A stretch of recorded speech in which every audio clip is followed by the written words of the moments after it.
seja bem-vindo a mais um vídeo do Forex Social. Estamos começando mais um dia do projeto Sniper Kamikaze. Vamos fazer aquela análise de como que encerrou a semana, os principais ativos do mercado financeiro, seja bolsa, moeda, commodities, né? E mostrar como é que está a conta do Sniper, nossas trades, beleza? Vamos lá? Bom, mudando a tela aqui para o gráfico. A gente sempre começa a nossa análise pelo índice dólar. Hoje o dólar caiu forte, isso foi um pouco contra as nossas posições, né, de moedas, e aqui hoje caiu mais ou menos 0,5. Era uma alta mais ou menos esperada, né, no sentido de ele ter subido, fez um topo duplo, e esse retorno aqui na média de 20, a gente já esperava, está até um pouco dentro da estratégia, mas mostra uma fraqueza do dólar hoje, né. Foi estranho porque foi um dia bem misto, assim, em bolsa a gente teve um sinal, em commodity a gente teve outro, em moeda a gente teve outro. O que eu quero dizer com isso? Se a gente for olhar as moedas, parecia um cenário de apetite a risco, né? Com o dólar caindo, geralmente o dólar tem caído em dias de apetite a risco, ou seja, euro subiu frente ao dólar australiano subiu, mas em outras áreas, por exemplo, o petróleo caiu, já foi estranho, as bolsas, a bolsa americana até conseguiu subir no final das contas, subiu ali 0,12, mas subindo pouco, bem misto, tá? E os yields lá de 10 anos dos Estados Unidos caindo forte também, um certo busca pelo tesouro de 10 anos, né? Então, bem misto aí os sinais, tá? Sexta-feira também, às vezes tem um volume menor, nós ainda estamos em férias lá férias de verão no hemisfério norte. De certa forma, então, o que eu vejo? Vamos para a nossa análise. Até então, a gente ainda tem uma tendência de alta, né, no curto prazo aqui para o dólar, né? No diário ele não conseguiu, ele meio que fechou em cima da média de 20. Ele falou que ia falar que ele não conseguiu romper, ele rompeu levemente, mas praticamente retornou para a média, mas a média está apontando para cima e meio que uma tendência de alta, mas a gente vê também que ele está aqui numa zona de consolidação, né? Toda essa caixinha, a gente pode desenhar uma caixinha aqui, ó, um retângulo, que é essa área de consolidação aqui que o dólar tá, né? Enquanto ele estiver aqui dentro dessa área, é uma zona de consolidação e ainda um pouco de indecisão. Chegou a romper, foi meio que um falso rompimento, ele está mais próximo da metade de cima da caixa, vamos falar assim, então mais uma tendência altista, mas ainda consolidação, tá? Nós vamos ter que ter muita paciência. Isso influencia, por exemplo, a nossa posição aqui, ó, vendida no euro. Vamos lá para a nossa plataforma. O euro a gente está vendido, estamos até no lucro ainda, mas olha só, devolveu bastante do nosso lucro hoje, tá? Quase indo para o 0 a 0 e nós vamos ter que ter muita paciência, porque olha o euro, vou lá no diário, tá? Ele parou exatamente na média de 20 lá, né? Então a gente tem que ter paciência e ver, dependendo do comportamento aqui, a gente pode até aumentar essa posição. No caso do euro, nós estamos aqui, ó, arriscando com a nossa posição 2,6% da conta, tá? Dependendo aqui, se ele mostrar fraqueza aqui nesse nível e não conseguir superar, a gente pode entrar vendido, acreditando na continuação dessa tendência de baixa. Tá aqui o nosso stop nessa barrinha azul, entramos mais ou menos aqui, conseguimos pegar esse bom movimento aqui. Não fizemos uma realização parcial, porque consideramos que o euro não tinha tocado na borda inferior, né? Pela regra deveria esperar. E no semanal ele ainda estava longe, também não esticou no semanal, mas nos preocupa um pouco, olha só, como é que ele comportou aqui nessa diagonal que eu tinha feito, né? Eu estou mostrando também o euro meio encurralado entre essas duas pontilhadas vermelhas aqui no semanal, e ele deixou essa velhinha aqui, que é uma velhinha, muita gente chama de martelo, né? Mas é uma velhinha clássica de os compradores tentando reassumir o controle depois de vir numa tendência de baixa. Isso pode ser um sinal de reversão, né? Essa é uma velhinha, olhando aí no semanal. Mas vamos ter que ter paciência, como eu falei, né? Vamos ter que ter paciência e deixar desenrolar, nosso stop está lá, é um risco de 2,5% da conta. É engraçado, né? Como que ele passa do nosso número mágico dos 3.000, igual eu falei lá, já fica difícil, né? Olha só, a gente começou, voltou das férias, estava com 2.700, fizemos praticamente mais de $200, aí, mais de 10% da conta quase, próximo de 10% da conta, né? De retorno, lucro flutuante, mas nunca é fácil, né? Agora tá aí essa briga e vamos ter que ter a paciência, tá? Vamos para o próximo ativo, dólar e ien. Dólar tomou uma porradona do ien, nós estamos fora, né? Hoje caiu 0,7 aí frente ao ien, nós estamos fora. Falamos também que não tinha uma tendência de alta clara, também tem essa resistência forte aqui para o dólar frente ao ien.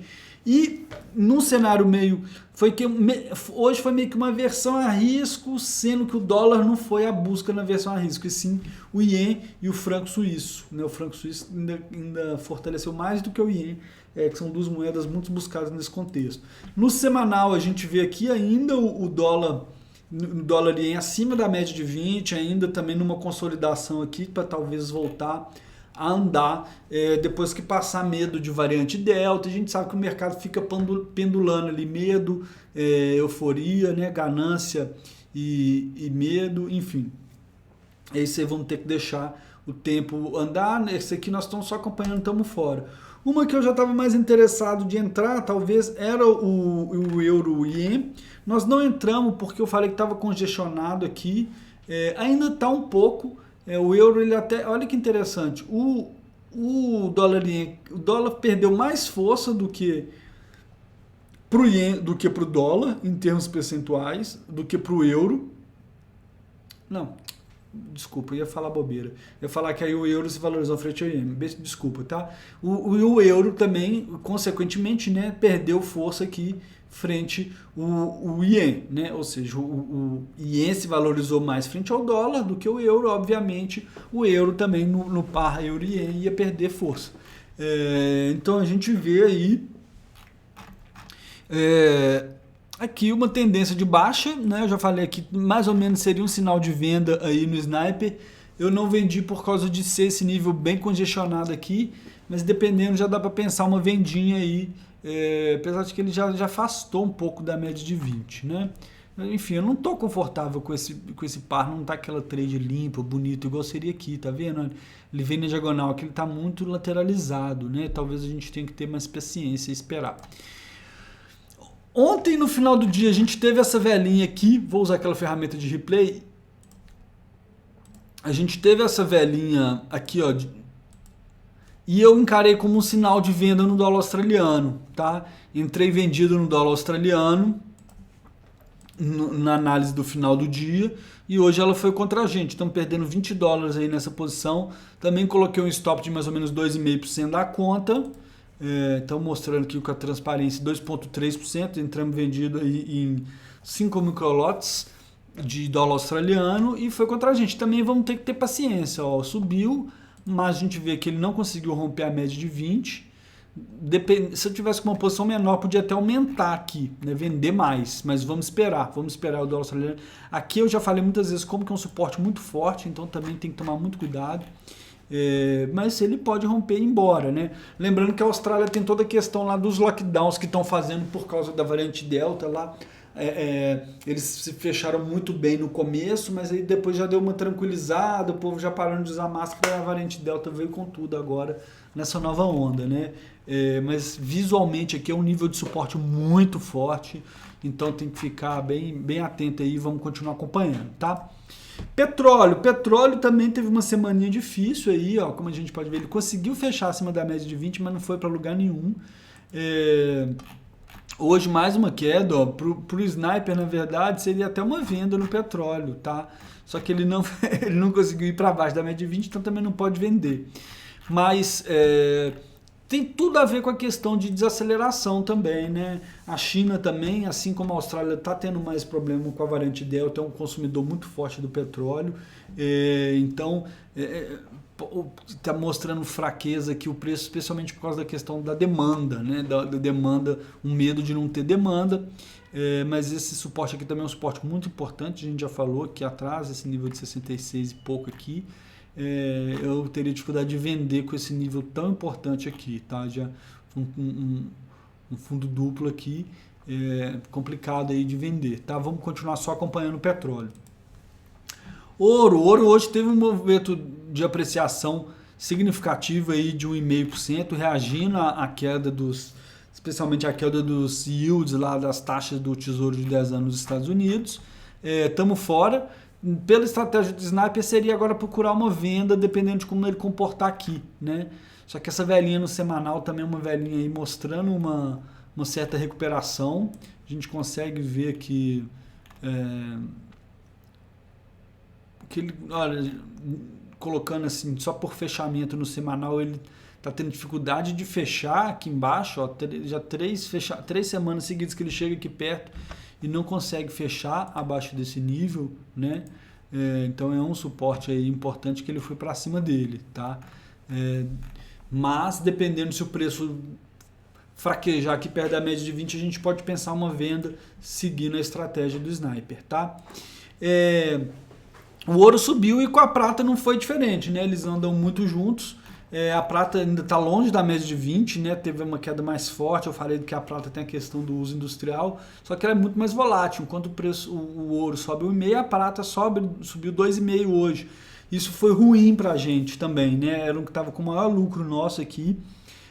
A prata a gente chegou a estar com $100 flutuante aqui de lucro, agora estamos 88, ainda estamos com um belo lucrinho, já até movi o stop para o lucro, é o único ativo nosso que está com stop no lucro aqui, é a prata, tá? Mas é outro que nós vamos ter que ter paciência, porque ele esticou bastante, pode ficar um tempão aí, ele está longe da média de 20, então a gente pode... É difícil dele cair de novo de uma vez. A tendência maior é que ele venha aqui, namorar, volte. Então nós vamos ter que ter tranquilidade. Lembrando que nós somos swing traders, né? Então tem que ter essa paciência aí, faz parte do jogo, tá? Mas é isso, no diário tendência de baixa, no semanal ele ainda está abaixo da média de 20, apesar dessa vela meio de possível reversão aqui. Para se confirmar a reversão no semanal, o preço teria que conseguir fechar acima desse nível aqui, né? Um pouco acima do nosso stop aí. Então vamos deixar rolar, tá? Vamos deixar rolar. Para quem tem a visão positiva de prata no longo prazo, poderia ser até uma boa compra. Por isso que a gente viu compradores entrando aqui também, tá? Então tá uma briga boa aí entre compradores e vendedores. Próximo ativo é o tal do Bitcoin. O Bitcoin vem numa ascensão interessante aí, ó, já 4 semanas seguidas, e a gente acompanhando e conseguimos entrar com o sniper, né? Olha só que entradinha belezinha do sniper no Bitcoin. Aí isso aqui é lindo, né? Assim, olha como é que a estratégia do sniper funcionou, beleza. Olha, nós pegamos já com o Bitcoin, a gente entrou porque é um ativo muito volátil, entrou com uma posição pequena, né? Aí depois bate aquele arrependimento, mas não adianta. Com as informações que a gente tinha, era o que dava para fazer, né? Tá no diário aqui, ó, vou pegar, foi lá no a última, aqui, deixa eu voltar no diário. Aqui, ó, nós já capturamos 25% de alta no Bitcoin com o sniper, mas a alavancagem é menor, a gente entrou com uma posição menor. Imagina se a gente tivesse com uma posição grande igual aos outros ativos, essa conta aqui tinha voado, né? Mas enfim, faz parte, a gente já até moveu o stop estava mais baixo, já movemos o stop para outro nível aqui, ó. Nesse momento atual, o Bitcoin a gente está com risco de 0,87% da conta, só que estava tipo 2% também, porque o stop, quando a gente entrou, eu entrei com o stop mais aqui embaixo, tá? Por ser um ativo mais volátil. Quando a gente entrou, estava aqui, né? O preço estava aqui, olha só como é que estava o... Olhando agora parece fácil, né? Mas quando a gente entrou, olha como é que estava. A gente foi corajoso de entrar. O Bitcoin estava aqui assim, ó, tá? Aí a gente entrou com o stop mais aqui, ó, tá? Bem mais embaixo, certo? Mas enfim, o que importa é que está positivo, estamos surfando. E mais uma vez, se a gente tivesse posição parcial, a gente podia até fechar. Se a gente tivesse possibilidade de fechar parcial, a gente poderia, mas como a gente tem só um microlote de Bitcoin, vamos manter, né? Vamos manter. Tá aqui o nosso stop aqui embaixo. Se reverter, paciência. Vai ser outro também que nós vamos ter que ter uma paciência tranquila, mas olha como é que ele recuperou bem. Não custa nada ele ir lá buscar o topo histórico do Bitcoin. Vai ser uma alta forte, né? Para ele voltar lá para o topo histórico. Mais 35% de alta, mas a gente sabe que o Bitcoin é mais volátil e nada impede. Vale comentar que ele está num nível importante. Foi um suporte aqui atrás que pode funcionar como resistência nesse momento, né? Que atrasa aqui esse nível dos 48 mil dólares. Enfim, mas a tendência é de alta e vamos tentar surfar isso aí, beleza? Sem medo de ser feliz. Por fim, Bolsa Americana, que não cansa de fazer alta, muita gente já falando, nossa, os valuations estão muito esticados, né, que seria o valor das empresas, estão muito caras, e a Bolsa Americana não para de subir. Se você for ver qualquer grande participante do mercado, fala, qualquer momento vai vir uma correção, se vier uma correção de 10, 15% aí, normal, porque o mercado está muito esticado, mas a Bolsa Americana continua fazendo máxima histórica atrás de máxima histórica, tal do touro de ouro, né, que tem nosso Pablo Spy famoso aqui no Brasil, influencer, ficou famoso esses últimos meses aí, falaria, né, touro de ouro na Bolsa Americana. Se a gente vê aí, para ter uma queda de 15%, aqui, 15% seria uma bela de uma correção, ele voltar aqui, né, no diário parece muita coisa, mas no mensal, se a gente olhar, uma correçãozinha voltando na média de 20%, já dá esses 16% aí, mas tá muito difícil, tá muito... Olha só, ele já está esticado aqui desde abril, né? E nós já estamos em agosto, quase setembro, né? E continua indo, e nós vamos fazer o quê? Vamos continuar tentando surfar. O sniper está comprado, tá lá nossa posiçãozinha de Bolsa Americana também, nesse momento um lucro aí de... nesse momento Bolsa Americana aí um lucro de... Aqui tá Open Price? Não, né? Desculpa, eu mudei aqui sem querer. Tinha que ser o... Open Time. Aí. Beleza, porque na ordem que a gente abriu a operação, acho mais interessante. Estamos aí com lucro de 47. O nosso stop está aqui embaixo, é uma coisa que eu deixei, né? O nosso stop está ainda na zona do prejuízo. E vamos deixar, daqui a pouco pode até andar, colocar um stop pelo menos no 0 a 0 aqui, né? Mas esse é o tipo de coisa, a gente ficaria muito triste depois ela andar tanto a nosso favor, né? Nós capturamos, deixa eu ver quantos por cento de ganho aí também na Bolsa Americana, aproximadamente aí, ó, 1,12%, não é tão movimento, né? Em termos percentuais, mas a gente vê vários dias de alta aí que a gente conseguiu pegar, tá? Bom, seguindo, Bolsa Alemã também fechando um touro de ouro hoje. Nós estamos fora porque ela não veio dentro da nossa estratégia, né? Então agora a Bolsa Alemã a gente pode procurar uma compra se ele fizer um pullback aqui para a média de 20, tá? No semanal também vai estar esticadinho, tá menos que a Bolsa Americana, fechando a semana na máxima semanal aí, tá? Mas vamos só ficar de olho, sem nada para fazer. Bolsa brasileira veio sofrendo. Hoje ele, no dia inteiro, quase sofreu. No final do dia deu uma revertida aí, conseguiu fechar numa alta de 0,4. Já falei que eu sou positivo em Bolsa Brasileira no longo prazo, acho que ficou barata. Se eu tivesse mais dinheiro, eu ia encher o carrinho de Bolsa Brasileira. Lá tá, se eu tivesse com liquidez, vamos falar assim, mas já estou quase todo alocado, meu patrimônio. Aí eu falando aqui com uma visão de longo prazo, tá? Não é sugestão de investimento nem nada, só como eu vejo. Olha só como é que ele chegou aqui também no nível que foi uma resistência aqui forte aqui atrás, né? Agora funcionou como suporte aí. Vou até colocar essa linha aqui, ó, para dar uma sustentaçãozinha no preço. Ele teve dificuldade de romper, mas assim, eu acho que caiu bastante, né? Para o sniper, seria procurar venda depois que ele voltar na média de 20, mas eu já falei, não vamos fazer isso, tá? Até porque no semanal ele está muito próximo da média de 20 aqui. Eu acho que é oportunidade de compra.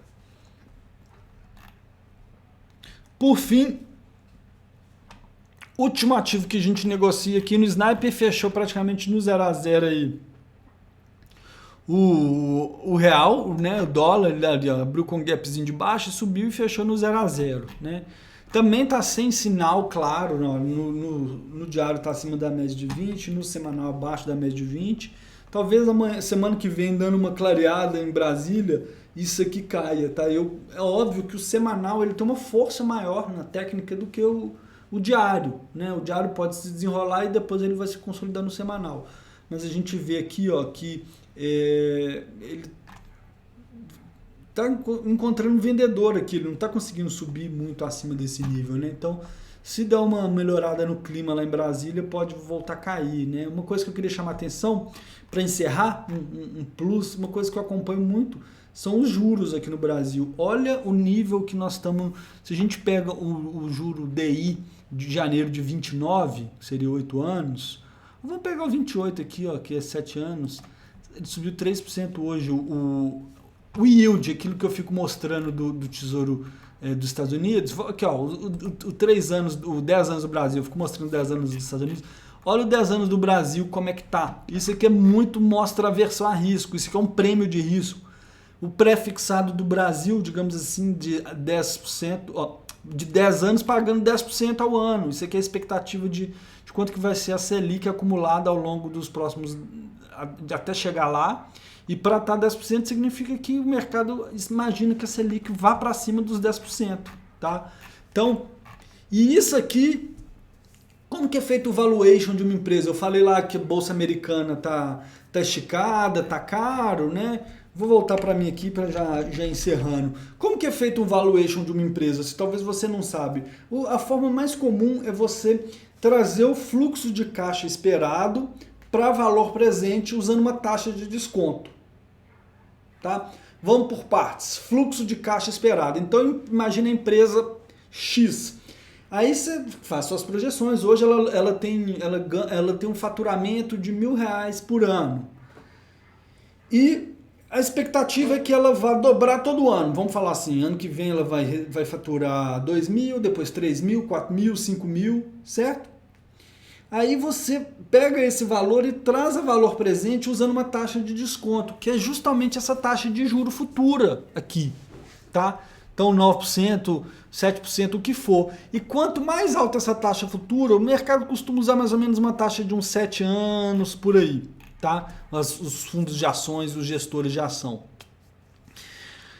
Quanto mais alta essa taxa, menos vale essa empresa no valor presente. Então, é isso que está acontecendo. A gente está vendo uma temporada de balanços boa aqui no Brasil, as empresas reportando um lucro que deveria estar trazendo um sentimento positivo para a Bolsa, as ações subirem, mas o juro está explodindo, o juro futuro do Brasil subiu muito também, o que é o chamado também do custo de oportunidade. Né? Então, hoje você entra lá no site do Tesouro Direto, você tem um tesouro pré-fixado de 10%, você tem um IPCA mais lá, que seria a inflação mais quase 5% ao ano, garantia de renda fixa. Isso fica muito difícil para o mercado de bolsa. Tá? Então isso explica um pouco aí,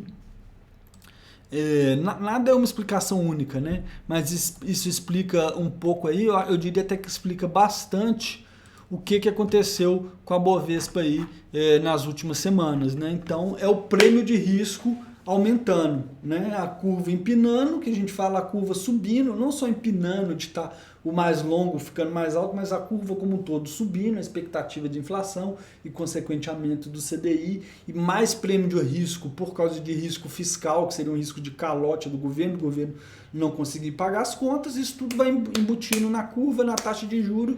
Quanto mais alta a taxa de juros futura, menos valem as empresas a valor presente, tá? Mas tendo que nem eu falei, tendo um alívio lá em Brasília, ficando claro de uma vez por todas que, por exemplo, Bolsa Família não vai sair do fora do teto, ou resolver a questão dos precatórios, isso tudo, essa curva pode desempinar e as empresas voltarem, e a Bolsa voltar a andar, tá? Então, fica aí uma aulinha de macroeconomia e de valuation 101, né, que a gente fala, o básico aí, mas que eu acho importante todo mundo entender. Beleza? Muito obrigado por assistir esse vídeo mais uma vez, por estar acompanhando o Sniper Kamikaze. Deixa aqui um comentário, por favor. O comentário ajuda o vídeo a chegar a mais pessoas. Você chegou aqui, deixa um comentário falando o que você achou dessa explicação sobre valuation, sobre taxa de juros. Você já conhecia? Pois eu já sabia. Foi só assim no comentário, eu já sabia. Ou foi novidade para mim, gostei disso, dessa parte de juro. Fala um pouquinho aí do que você acha e quem sabe até pedir para eu aprofundar mais. Eu estou prometendo um vídeo sobre isso. Se você achar interessante, a gente pode fazer um vídeo sobre isso. Enfim, deixa algum comentário para ajudar o canal, para eu saber que você está assistindo. Isso assim, motiva demais. Só de ver que você está chegando aqui no final do vídeo, das pessoas estarem comentando, chegando em mais gente, beleza? Um excelente final de semana para você, um forte abraço e até a semana que vem. Tchau!